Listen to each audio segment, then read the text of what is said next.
ಮೀನುಗಾರಿಕೆಗೆ ತೆರಳಿದಂತಹ ದೋಣಿಯೊಂದು ಬೃಹತ್ ಅಲೆಗಳ ಹೊಡೆತಕ್ಕೆ ಸಿಲುಕು ಪಲ್ಟಿಯಾಗಿದ್ದು ಅದರಲ್ಲಿದ್ದಂತಹ 9 ಮಂದಿ ಮೀನುಗಾರರನ್ನು ರಕ್ಷಣೆ ಮಾಡಿರುವ ಘಟನೆ ಉಡುಪಿ ಕುಂದಾಪುರ ಸಮೀಪದ ಬೈಂದೂರು ತಾಲೂಕಿನಲ್ಲಿ ನಡೆದಿದೆ. ಇಲ್ಲಿನ ಉಪ್ಪುಂದ ಸಮೀಪದ ಕೋಡೇರಿ ಕಡಲ ತೀರದಲ್ಲಿ ಈ ಅವಘಡ ಸಂಭವಿಸಿದೆ. ತಾಲೂಕಿನ ಉಪ್ಪುಂದ ಗ್ರಾಮದ ಪಾಳ್ಯದರ ತೋವ್ಲು ಪುರುಷಯ್ಯನ ಪುಂಡಲಿಕ ಎನ್ನುವರ ಮಾಲೀಕತ್ವದ ಶ್ರೀ ದುರ್ಗಾ ಪರಮೇಶ್ವರಿ ಎಂಬ ಹೆಸರಿನ ಮೀನುಗಾರಿಕಾ ದೋಣಿ ಪಲ್ಟಿಯಾಗಿದೆ. ಈ ದೋಣಿಯಲ್ಲಿ ಶುಕ್ರವಾರ ಬೆಳಗ್ಗೆ ಉಪ್ಪುಂದದ ತಾರಪತಿಯಿಂದ 7:30 ಸುಮಾರಿಗೆ 9 ಮಂದಿ ಮೀನುಗಾರರು ಮೀನುಗಾರಿಕೆಗೆ ತೆರಳಿದ್ದಾರೆ. ಈ ವೇಳೆ ಕೊಡೇರಿ ಸಮುದ್ರ ತೀರದ ಸುಮಾರು 5 ನಾಟಿಕಲ್ ಮೈಲು ದೂರದಲ್ಲಿ ಅಲೆಗಳ ಹೊಡೆತಕ್ಕೆ ಸಿಲುಕಿದ ದೋಣಿ ಪಲ್ಟಿಯಾಗಿದೆ.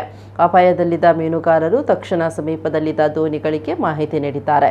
ಆಗ ಇವರ ಸಹಾಯಕ್ಕೆ ಬಂದ ಇತರ ದೋಣಿಗಳ ಮೀನುಗಾರರು ಅಪಾಯಕ್ಕೆ ಸಿಲುಕಿದ 9 ಮೀನುಗಾರರನ್ನು ರಕ್ಷಣೆ ಮಾಡಿದ್ದಾರೆ.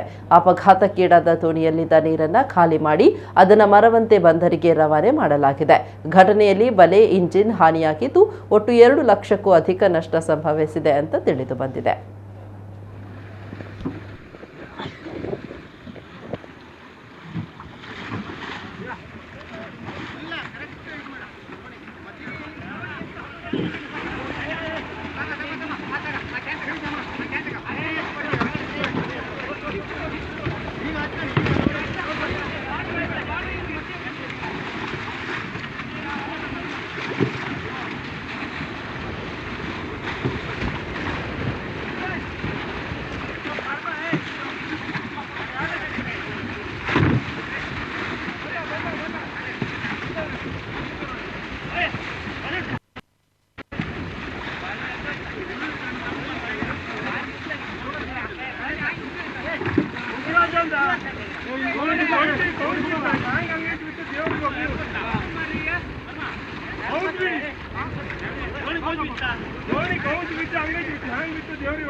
ಅದು